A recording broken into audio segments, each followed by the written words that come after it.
All right, let us move on. As I said, this whole conversation is based around, I think, an excellent sentence from a piece published over the weekend by Roger Partridge from the New Zealand Initiative.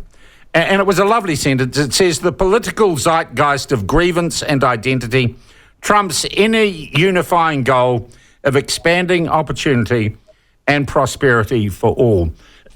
Roger Partridge joins us now. Roger, welcome to the platform. Thank you for being with us. Good morning.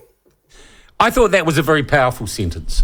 And it seems to me to identify the pickle this country is in, and that we are so worried about things that don't matter, we don't get on with the things that do. I think that's right. We're very focused on dividing the pie rather than growing it. We've taken our advantages as a nation for granted, and I think we've been very complacent about what's needed to ensure that future generations enjoy as much prosperity as past generations have.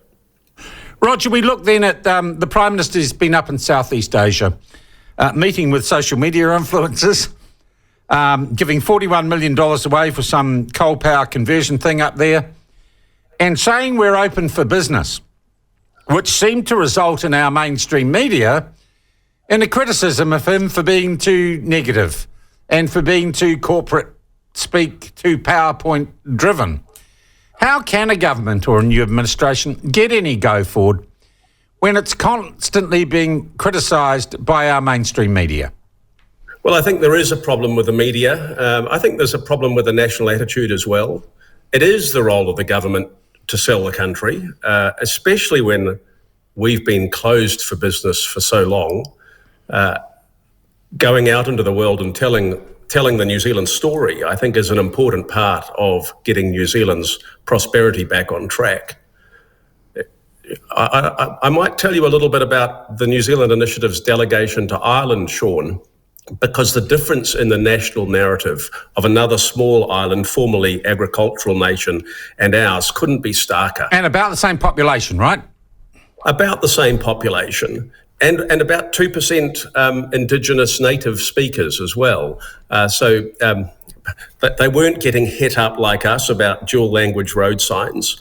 But what we did find when we went there, and we took 36 CEOs and chairs from New Zealand companies representing about a quarter of our GDP, and we were looking to see what had caused Ireland to surge forward in the global GDP per capita rankings while New Zealand's just drifted backwards. 1960, about when I was born, we were third in the world for prosperity, GDP per capita. We're now 30th. 30 years ago, we were in the low 20s. We've just been slipping slowly backwards. Meanwhile, in a generation, Ireland surged forward. No matter who you spoke to in Ireland, they expressed a keenness for Ireland as a destination for foreign capital, whether it was big tech, pharmaceuticals, medical technology. Ireland wanted it, and we got the story wherever we went. We want the government to encourage global businesses to come invest in Ireland because they'll create highly paid jobs for our kids. And we want our education ministry to relentlessly measure performance because we want to make sure our kids are getting the best education in the world so that they can take advantage of the highly paid jobs the multinationals are bringing to Ireland. And you couldn't get a more different narrative than the one we have in New Zealand, where we see anything from overseas as threatening. We're just happy to stay tied up in our hermit kingdom, cut off from the rest of the world. And we don't like measuring anything. That's played out in our education system, slipping backwards over 2 or 3 decades. Once it was the best in the world, now we're barely mediocre. So you're saying a lot of this is simply attitude? A lot of it is attitude. And what we came back with is, at the initiative, we spent more than a decade researching problems to some of New Zealand's most gnarly public policy problems. Housing affordability.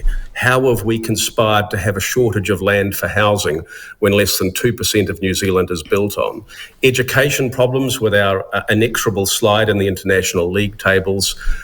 Woeful infrastructure, a health system that can't cope with demand, and so on. So we've been looking at these problems. What we realised when we came back from Ireland is that economic policy or social policy solutions sit on top of culture.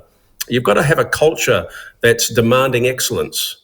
And that's what we saw in Ireland, and it's what we categorically don't have here. We seem to be happy so long as there's a veneer of comfort. We seem to be happy with just. Well, I'd say we've got a culture that demands a free lunch at the moment, which seems to be one of our problems. And I use that as in a broad allegorical sense.